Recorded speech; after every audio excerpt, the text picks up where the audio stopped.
Welcome to the Tech Egg. Don't get scrambled. Enjoy the video. You start by confirming the hardware. Verify your router supports the 5 GHz band and note firmware version. Once done, plug a laptop into the router with Ethernet to avoid wireless interference while you change settings.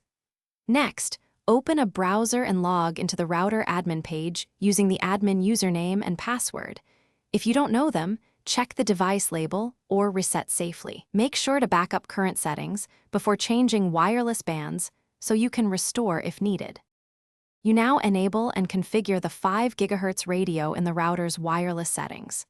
First, turn on the 5 GHz band and give it a unique SSID so you can identify it separately from 4 GHz. Then choose WPA2 or WPA3 encryption and set a strong password.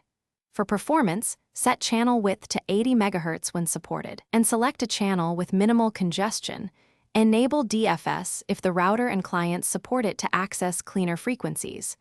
Save changes and reboot the router.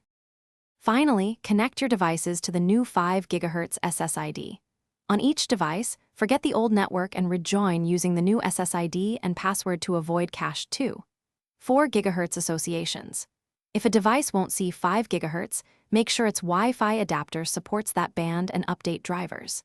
If speeds are inconsistent, make sure the router is centrally located.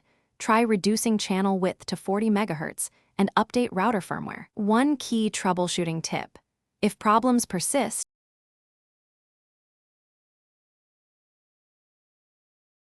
Thanks for watching. Consider subscribing if I helped unscramble your problems.